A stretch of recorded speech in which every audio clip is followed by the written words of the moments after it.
Welcome to another episode of Stoke Meter, and it is our pleasure to have Diane Acevedo. Diane is the Vice President of Operations at Gabb Communications. I love that name, Gabb Communications. Diane, welcome to the show. Thank you so much, Maurice and Gary, for having me. It's exciting to be here.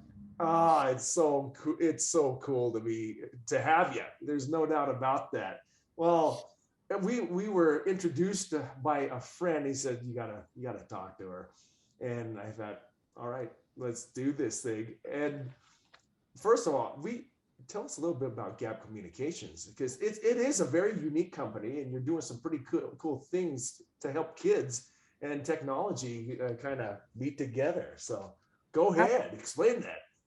Gabb Wireless is such a passionate company about our mission and protecting kids. We believe in safe tech in steps, right? So right now, kids are just getting devoured by social media and technology and being exposed to things so early, and self-image, excuse me, and just really being able to develop those social skills and communication skills that, you and I never had those issues because we didn't have technology at our fingertips, access to that so early on in our lives. So we were able to evolve in different ways and grow and develop.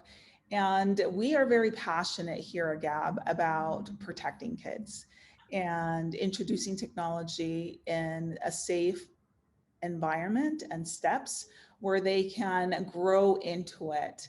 And so our products and our mission is fully developed for that. So it's exciting. It is exciting because I look at all the things that my kids get into on social media, and it's you don't want to say police it, right? And from what I could understand, this is something that they learn at their own pace, and they're able to do this as an individual, but also it gives us the opportunity as parents to really help out in that endeavor too. Am I off on that? No, you're right. So our technology is, we have a C-ROM, so it's a custom ROM for our devices. Mm-hmm. Therefore, they have no access to internet browsers or social media platforms. There's no apps on the device. It's a GPS and full call and text, right? So a regular device. And it has been, such a blessing to see. I personally am a single mom of 4, and I have 2 of my younger children on the devices, and they actually transitioned from an iPhone to a Gabb phone, and that was a bit painful, right? They were not very happy with me. However, seeing the different exposure that they had versus my older kids and how much more they're able to evolve, and them being self-aware now, like they're eating lunch at school with their friends and everybody's on their devices, and they're like, guys, we're right here together, let's communicate, let's talk, let's go for a walk, rather than be in front of the screen. And so it is something, our technology is very unique, right? And we don't need any parental controls. So that eliminates that, combat that you have as parents with the kids and monitoring or helicoptering, where we allow the kids to have autonomy, still being connected. We're passionate about keeping parents and kids connected, however, without exposing them. And so it really provides an entry level form of communication that's safe for these kids, and it's something that we're super passionate about. It's something I'm feeling pretty passionate about right now too. I think I need to get my kids on this. Yeah, I mean, think about it. I have a 20-year-old and a 19-year-old. and my two youngest just turned 15 and 14. And so my two older ones really were, they're good kids, right? But Yeah. they had to go through things uh, that really affected their self-love, self-image, bullying, feeling like they're not good enough, Yeah. or perhaps, getting addicted to gaming or other things that they just, my younger ones have not had to deal with. And it's such a different mentality, right? Yeah. And really educating the kids, Yeah. having those difficult conversations and becoming, ideally, we really want to become the thought leader. Like, this is why you need to communicate with your child. This is why they learn to develop the skills that they need to, and really understand, like, this is not good for me. Just like, we're not going to say, kids go, have drugs at, age 15 and 16. We shouldn't do that, right? Or learn how to shoot a gun at that age unsupervised. We don't Yeah. do that. Those are Right. things that we keep very safe as parents. We want to maintain our kids' safety and protect them. But a smartphone is as dangerous at times. And technology is so powerful and we love technology. But Yeah. how do we introduce that to our kids in a way that allows them to grow with technology Yeah. without giving them full access at such a young age? And how do you combat that, peer pressure from their peers and kids coming to you and pushing back saying, no, I really want the smart device, I want that app, I want to be able to do XYZ? And so anyway, I can go on forever on this topic. So as a mom, I'm super passionate about the mental health and development of our children. And this generation, they're so powerful, but they're also bombarded, Yes, they constantly are. bombarded left and right. And how do we shield them from that? And this is just one way. Man, you know what I really appreciate about this is you made me realize one thing about giving my daughter's iPhones. It's like, hey, guess what? 1,000-pound bench press right now. Here it's all there, and you drop it on them, and it's just it's overwhelming. But this gives you those step-by-step pieces without realizing that it's not that you're restricted at all, but building upon each step so that you could get to that ultimate goal. And I love how that is something that is not deemed as to your point, the helicopter parent. No, you can't do that. No, what are you watching it? I really love that avenue right there, and I have a feeling you folks have just solved my problem with our seventh grade boys. It's funny that you're this whole thing kind of reminds me of something that happened when I think I was probably in fourth grade or whatever, but we went out to the playground and we were all, playing football or whatever. And somebody came across a Playboy on the playground. And we were just like, oh my gosh, it was like this huge deal. And, I remember thinking, later on what a big deal that was for a little fourth grader. But when you give someone an iPhone, you're not only giving them that, you're giving them access to just everything. And not only that, you've lost absolute control over what that child is getting, because we all know the strength of algorithms in different apps and things like that. And I don't know if a lot of people realize there's a big goal of app developers is time on the device, Yeah. is keeping that face glued to the screen. And so I think it's interesting what you guys are doing. Can you kind of describe, kind of what you see as the progression or a good pathway for a child as they take the next steps, to get, full access, let's say? Yeah, absolutely. So we have the Gabb Watch right now. It's one of our most popular devices.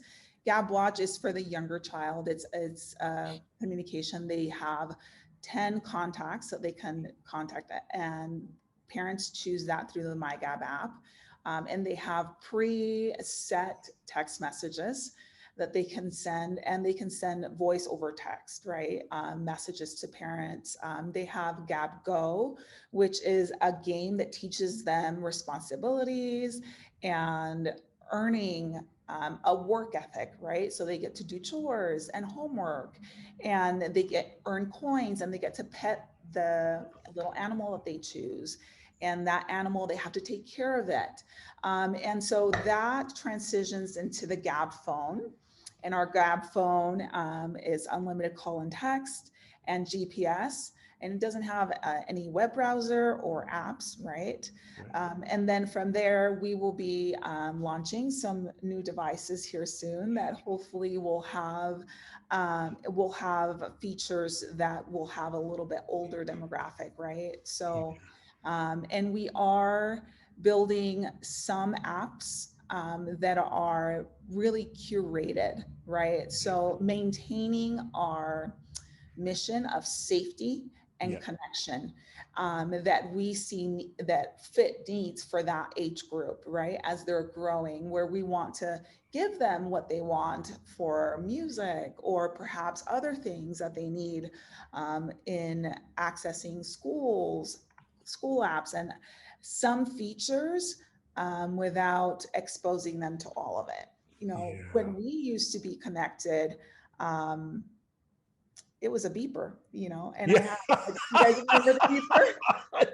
And, you know, I was in high school, and that beeper, you know, it was code 911. You knew you had to call home, or, you know, friends, very brief messages. And that was a transition into then when the mobile phones launched, right? But we never really indulged in being in front of the screen or being addicted to these apps that are constantly designed, like you mentioned, to maintain us in front of the screen.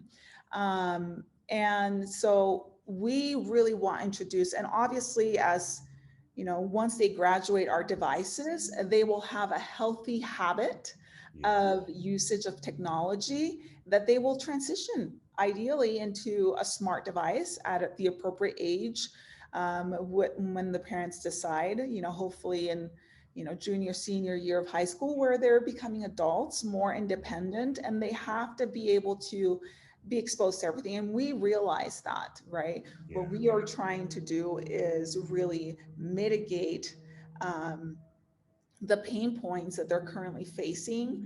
You know, the suicide rate amongst children have increased drastically.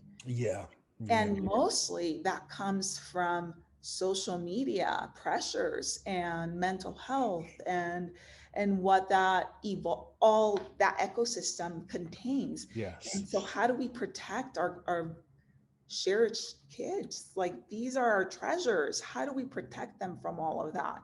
And it's really introducing healthy habits with technology at the appropriate age, right? And transitioning them, because they have to progress and they have to be able to manage that.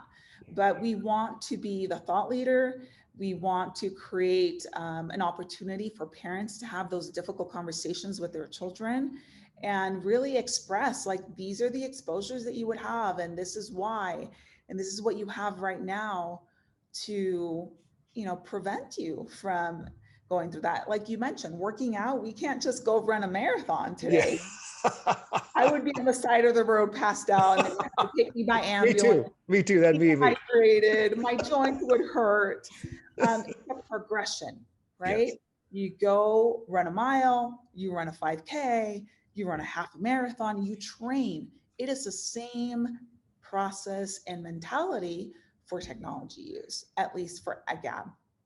Gary, I don't know about you, but there's so many previous shows that just popped into my mind that spoke about mental health, but then to have actually a tool to be able to provide, especially from a kid's standpoint, which would be vital. Matter of fact, I'm thinking of a number of people that I want to connect you to the Kite Project, Gary. I mean, for the kids, this would be huge. So there's some things that we will definitely be talking offline. So I've got to do a transition. We've talked about Gabb. Gabb is just a fabulous company. I am grateful with the Isaac Jacobson for putting us together for this. And I have a feeling we'll be revisiting this. But the other thing that I want to delve into is when we were speaking before, you had this really cool career progression. Sorry, I can't speak this morning. To the vice president of operations. And you were sharing with me how you grew up in Puerto Rico and was a single mom. And now you're here. I'm wondering if you wouldn't mind sharing that journey, because you know that there are so many inspirational points in that, along with some very, very strong trials, I'm sure. But if that's not too big of an ask, I think that'd be a very powerful story. Wow. Like I mentioned, I've never really shared my story fully. So this is a little intimidating for me, but I'm so grateful for the opportunity. I was born and raised in Puerto Rico, and I'm super passionate about my cultural and my background in that. My first language is Spanish, and we grew up very poor. And I have two siblings, so I'm the middle child, and my mom and my siblings and I are best friends, and we are each other's cheerleaders and support system. And my dad, he suffered from, he's a drug addict and an alcoholic. And so we really struggled growing up. My childhood was not the most sunny, I would say. And I remember I learned a lot of good lessons that I really hold dear to my heart today, and then who have shaped me and made me who I am. I remember at very young age, kindergarten, looking at my dad and saying, I will never, ever in my life drink alcohol or touch drugs. And that was a decision that I made. And little Diane at that time that knew, that all we had to eat was white rice because he would sell all of our things, and saw my mom struggle and trying to break the cycle and protect us from that was very, very hard. And as a teenager, we later moved to Florida, and my parents finally got divorced, which was a really big blessing for us because, it was a very toxic and dangerous situation. But I remember, my mom's siblings and I living in our car for 2 weeks behind the Winn-Dixie in Point Siena, because that was what we had to do to escape the toxic situation where he was abusive, unfortunately, until my mom was able to get on her feet, and she worked 2 full-time jobs. She is my hero. Yeah. That woman is, I apologize for getting emotional, but she went hungry. We went hungry, and she went hungry, and gave us the little bit that we had so that we can eat. And she worked tirelessly to provide for us. And I recall vividly, ever since that, when we finally were able to move into an apartment, we were the most stable we've ever been in my whole life. And at this point, I am in high school, and we never moved again. Our power was never shut off. Our electricity, we always had water, we always had food. And she worked 14-hour days. Wow. For the rest of her life until the kids got out of the house. And that woman is all I look up to. She taught me work ethic. She taught me never rely on anyone. I expect nothing from no one. You want to see a change, you are the change. and be resourceful and believe in yourself. And we have always been each other's cheerleaders, and we're like a locked chain loops, right? Yeah. Elbow to elbow, and we lift one another and we struggle together. But you know, that transitioned me into going to college, and I got married young and had 4 children soon after. And you know, I also ended up in a relationship where we just weren't a match, and ended up getting a divorce after 16 years of marriage. So that was very, very difficult for me. While I was getting my MBA, that happened right when I started my MBA. And so at this point, you know, my undergrad, I was super passionate about my family and being available as a parent. I wanted to be very present and break the cycle. My whole life, I've been in fight or flight mode. Mm-hmm. And I really wanted to ensure that my children never lived what I lived through, and protect them from that and provide them a different opportunity, right? And of life and quality. Mm-hmm. And so my undergrad is in secondary education and Spanish literature. And I was always interested in business. So I had a minor in entrepreneurship, international trade. And so throughout, when I had my kids little, I had multiple small businesses, cleaning companies, and I had a few team of employees where we would clean dealerships and just earn an income from home while I still was able to be a mom, because that was my number one priority. And being an educator, I really wanted to work and bring and support the family, but still have summers off, get out of school when they were off, right? And be there with them. But, you know, educators, unfortunately, don't get paid well. Mm. And it's such a, I have very strong opinions about that, but I will say that for the sake of this. And that transitioned me into an opportunity to work at a law firm. And I recall vividly going in and being a litigation paralegal, which I had never done before, but I had an incredible mentor within the firm, and I was able to learn and be very skilled at that. And while starting my MBA program, a newly divorced single mom of 4, young kids, working, you know, 65 hours a week, I was able to use one of my class projects and have the opportunity to do a business analysis of a local business. And I asked my employer if I could do it of them. And they gave me the opportunity to do that. And then I made recommendations and suggestions on how they can make changes to their business model to be more profitable and scale and absorb more workload. Right. And I really became, I remember my very first, I think, pivotal moment was where my boss, one of the partners of the firm, Brett Bolton, he believed in me and he gave me the opportunity. And I today am so grateful for him because he gave me the opportunity to implement and apply all that I was learning through my master's program, help them within their business, and help myself have that experience. Right.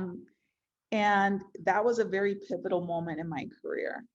From there, you know, implementing processes and the effectiveness of these processes and the iteration and measuring that against our KPIs and how can we support the scale and the goals overall of the firm, and maximize the current resources that we had in order to achieve that goal without, you know, because it was a smaller business, so they didn't have big budgets.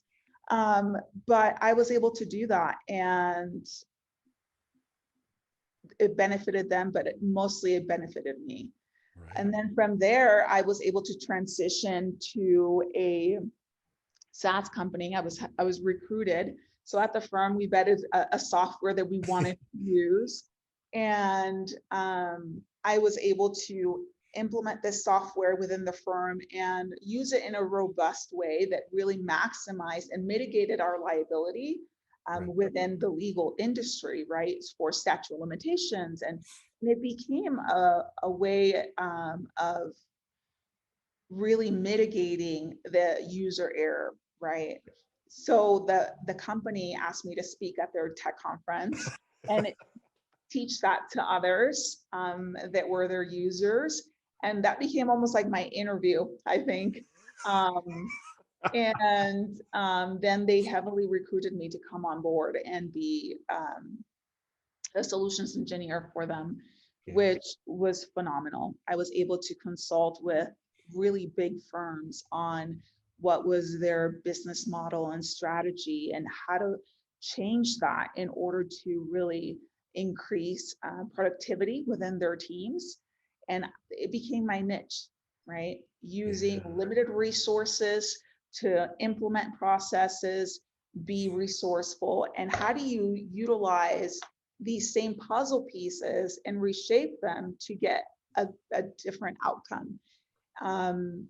And did really well there. And then, you know, through my master's, I was able to work with a company, do an internship with a company out of Germany and Austria. Wow. And did a business, we, as a team, we developed a business model for them to enter the US market. And that really gave me additional exposure as to, you know, how do businesses operate outside of this country?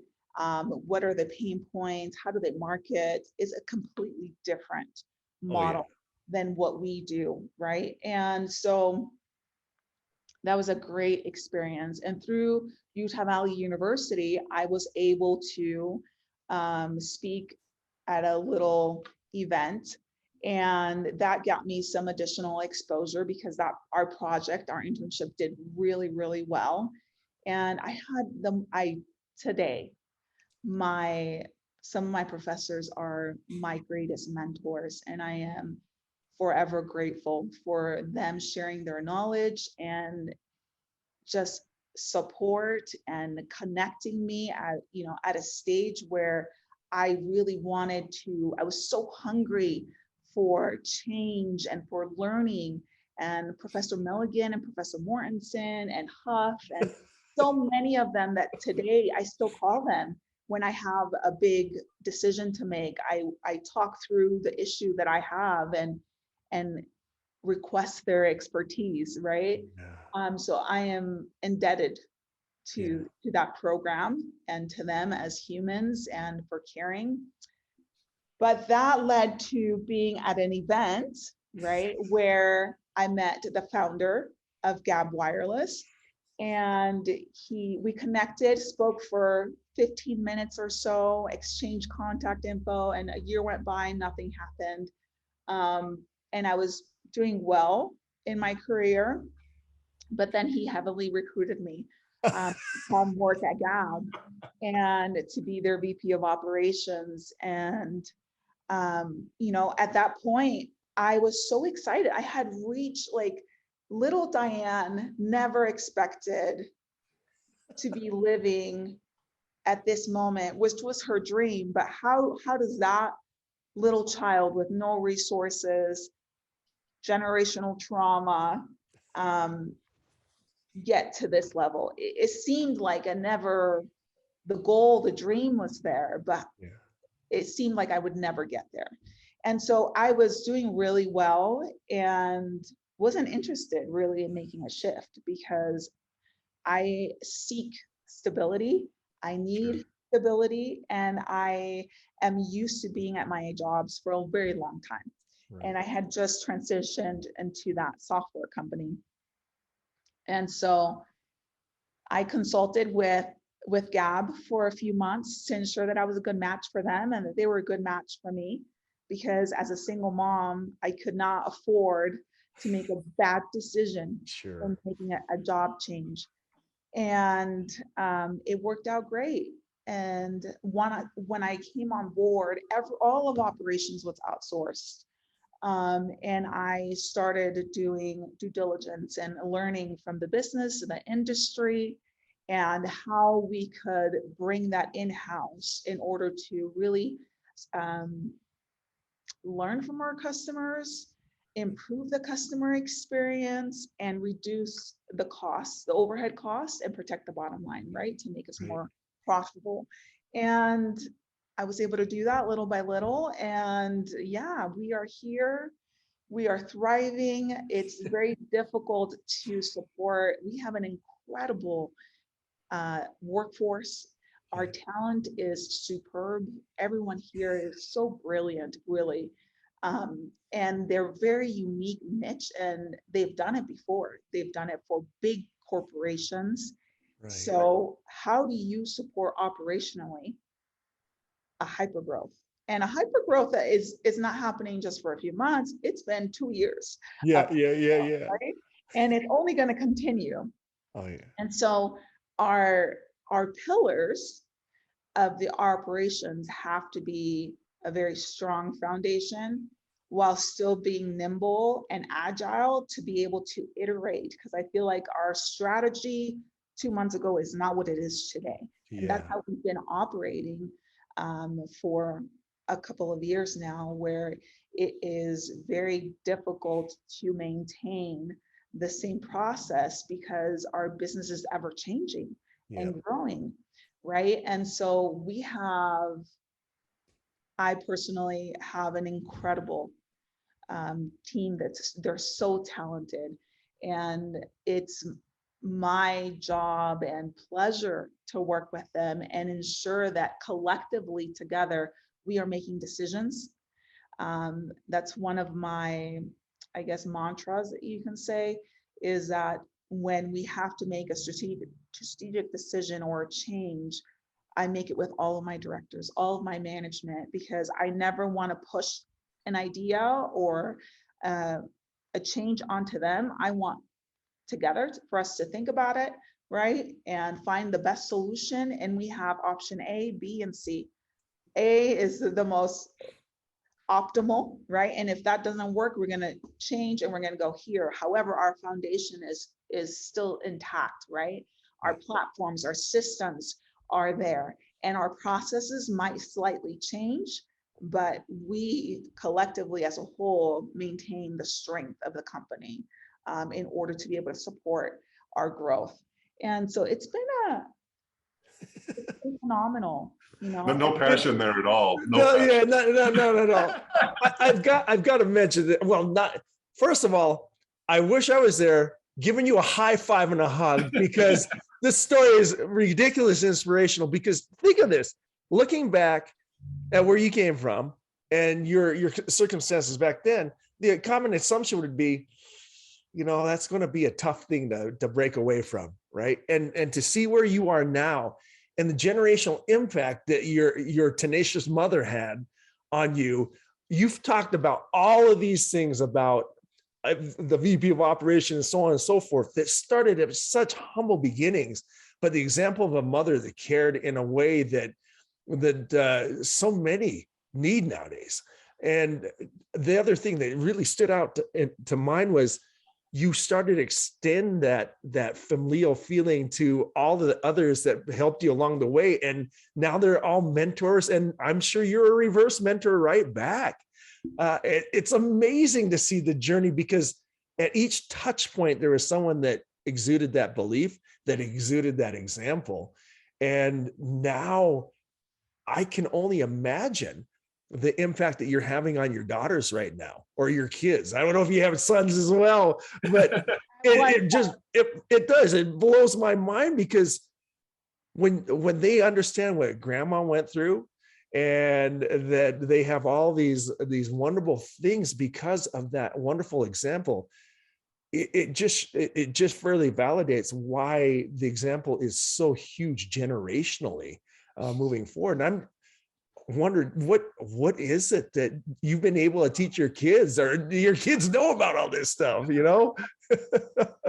You know, Maurice, this is something that I struggle with a little bit as a parent, because my daughter, actually, my 19-year-old, she's my second one. She recently, a couple of months ago, and said, "Mom, I know nothing about you." And I'm like, I was appalled. I was like, "What do you mean you know nothing about me?" Well, you don't speak of your past. Like, anything we know is because of my sister, their titi, they call her. And for me, that was almost like a slap in the face, right? They know bits and pieces of my childhood, but I never wanted to live in my past. I never wanted my past to be my present. Sure. And so I almost like compartmentalized that so deep within inside me that I almost blocked off some of the things that we went through as a form of coping, right? Right. And so I don't speak of it often enough, although I do say, now we've had more candid conversations, just because I was so focused on growth mindset, being mindful, mindful lifestyle, and changing, breaking that cycle, that I was hyper focused in my future. Yeah. And growing and progressing. And I felt like sharing my story, I would be discriminated upon in a way in the workforce as a female minority, single mom. Like, where are all my odds? The stigma coming at me left and right. And I've struggled with being vulnerable in the workspace, where, I apologize, but it hasn't been until recent where I have felt safe in my environment. And that's grateful because of Isaac Jacobson, my peer, Nate Randall, Jeffrey Mendez, one of my mentors, and my professors, where they are my cheerleaders, and they see value in who I am as a person and what I bring to the table, and not who I was and what I lived through, right? Yeah. And so what I have hopefully instilled in my kids is goals are ideas, right? Dreams are ideas, but you have to do the work. You have to fall in love with the commitment. You have to drive in, and I can outwork anybody. That's the one thing that I am super confident in, right? And I am very humble in my errors and my weaknesses as a leader, as a human, hyper aware of them almost, right? But one thing that I am 100% confident is I am not afraid of hard work, and I can outwork anybody in Utah, right? I'm not sure if people can say I can outwork you, which is totally fine. But falling in love with the commitment, and that you are in control of your present and your future, no matter what. Yeah. And that if you stay authentic to who you are and yourself, people will want to connect you and mentor you and teach you. And what are you giving in return? Are you bringing someone value? Are you uplifting someone? Are you encouraging others to share and shine their light? Yeah. I am in competition with myself, always, no one else. And I hope that I've ingrained that in my children. They would tell you 1,000 other different things, I'm sure, but that's what I hope, and what I've learned from my mother, and I hope to pass down to them. Yeah. I just want to make an observation. So first of all, I think you are at a point in your career where you have not leaned or used some of that stuff that you've been concerned about as far as advancing your career. I think your story is so powerful. I think it's time to start sharing it, Diane. I think it's time to start motivating or inspiring others, because it is so inspirational. Like I'm sitting here, I had to like pinch myself because I realized, hey, wait a minute, I can actually talk back or ask questions because I just get so engrossed with it. But one of the things that I wanted to ask you is about another pivot point potentially with little Diane.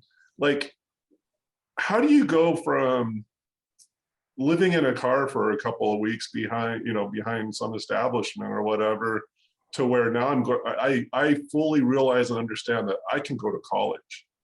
Like, to me, I want to know more about that. To me, it's so intriguing to me.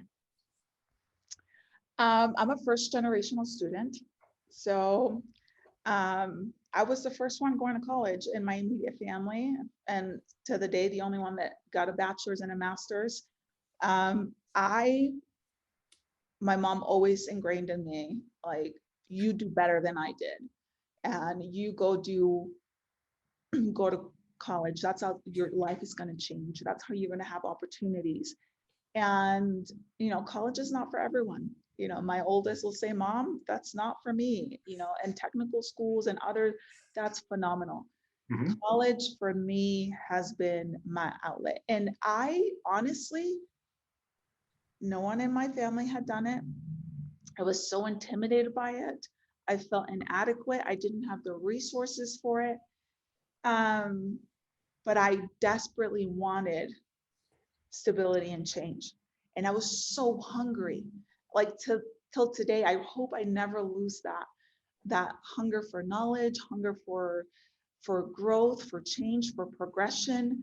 And I was betting on me. And I had my mom who cheered me on. And till the day, there are some things that I still am working through personally, but that breaking that cycle for me has always been so instilled just from my experience, right? Like, I never want to live that life again. And if I am the only one capable to change that. And that's something that my mom always told me, like, depend on no one, whatever you want and need, go work for it. Mm-hmm. And I don't know, it was almost like, some people fall into that trap, right? Because it really is a vicious cycle. And others want a full repellent of it. And that is me. I want to be fully repelled. Spray me with that bug repellent because I never want to be there, right? And I just saw my mom work so hard, so hard, and struggle for so long. And here I am, 16 years later, finding myself in the same predicament. And Sure. It was probably my biggest failure in life. I felt as though at that time I was like, I failed. I failed my kids. I tried so hard. I had this vision. And where did I go wrong? Where did I go wrong? And divorce is difficult for everyone. And I see it now as a big blessing. It was a blessing for my ex-husband and for myself and for my kids. And it helped me grow in different ways. But I'm grateful for those experiences as a child, and for seeing my mom be so resourceful with so little means and be able to do so much for it. And, I lived like that for such a long time, even after having, success in my career and quadrupling my income from the time that I was there. I still lived that way because it was so hard for me to make the mental switch and that pivot, where it was abundance. Yeah. I've always been in Scarcity. Yep. That it in fight or flight, that really, I see that as it was probably one of my biggest attributes as an employee, because I knew how to do with very little, right? And how to be very lean in everything, personally and professionally. So it's been a blessing. It's a skill that I treasure. But I'm finally at a place, like you mentioned, Gary, that I am no longer living in my fear of my past. I'm no longer living in the idea of my future. I am finding joy in my present. And that's really, Ooh, I really love it. difficult. I mean, it's been a journey, and it's a really beautiful, joyful moment where I can truly say, I am happy with who I am as a human. I am happy where I am in my work life, and I am grateful for all of the lessons I've learned in life. And that has been a lot of therapy, a lot of hard work, and beautiful circle of supporters that have cheered me on, have mentored me, have been by my side, have lifted me at my darkest moments. And I will never, ever forget. Well, I just want to say that you have definitely honored your mother's efforts, your mentor's efforts in you. I mean, it's so exciting to see. I mean, it's especially just, I don't know, I keep going back to your mom, and what an incredible person your mom must be. I mean, how incredible, just the things that she has overcome. And the thing that I think is interesting is, in a way, she sacrificed her generation, or like her life, for all you guys. You know what I mean? And what you know, how incredible is it to sacrifice your life for someone else's, and then for you to honor that is just amazing. That's such an incredibly powerful story. And I thank you for sharing that. Well, and I wanted to add on to that. Despite that sacrifice, I can't imagine the joy that she sees in your successes, but also in the growth that your children are making. There are a couple of things that really stood out, and that is you challenge your own assumptions or your own fears. You went and you got there and you felt, this isn't so bad. I'm just going to grind it out. I'm going to outwork you. I'm going to do this. And you started to make these realizations. And then you're saying, oh, I'm sorry for being vulnerable. But the fact of the matter is, it's because of those vulnerabilities that you not only develop strengths, but you instill those strengths in others in a way that you probably would never have done if you so-called fake it till you make it type of thing. And so there's a very pure genuineness in the things that you have been sharing here that I think are very impactful for the people that will be listening to this, because they're going to realize it's okay to start from humble beginnings. They're going to realize that it's okay to start trying and start from maybe a very low threshold and keep on progressing. It's fantastic. And just to see all of your life's experiences culminate into your position, and to see how that continues to impact other individuals, not only in your family life, but everywhere that you come into contact with, because it's not coming from a position of power. It's coming from a position of experience, understanding, and heart. And that is something that is almost impossible to find in any business climate nowadays. And so, and how cool is it that you've transitioned into a business where now you're also helping children? Yes, I mean, exactly. It's so awesome. It all kind of just comes together. Yeah. I love what I do. I love who I work with. This is something that I'm super passionate about. Like, I am a mentor for a lot of young women. I feel like I'm passionate about mentoring anyone, right?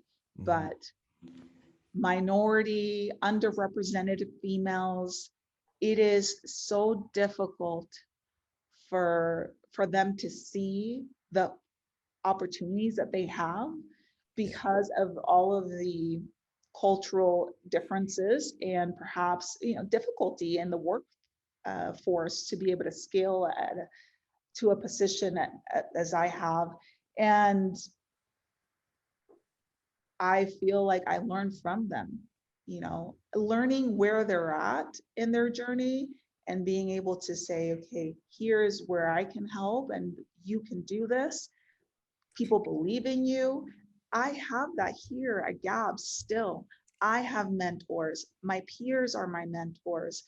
Outside of Gabb, I have mentors. And I feel like we have such a beautiful culture. I've been part of many organizations which they're all thriving and great companies, but it is a very different dynamic to be able to work in an environment where it cultivates and it empowers and it shines light and it gives you autonomy and it gives you opportunity to be creative.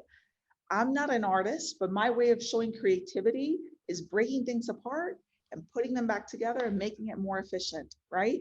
And my leadership team and my peers here at Gabb literally infuse that. And it's a thrill to come to work, not only because we're passionate about protecting kids and our mission and developing a product that will withstand the hacks of the world, right? But really thriving in your workspace, professionally and personally, that's unique. That's huge. That is huge. I mean, because there's consistency in everything, and it's who you are. It really is. I'm impressed. But I'm impressed. Gabb's great. I am incredibly impressed with who you are, and I can't thank you enough for sharing that story and being vulnerable like that. Thank you. Thank you guys so much. You got Thank it. you.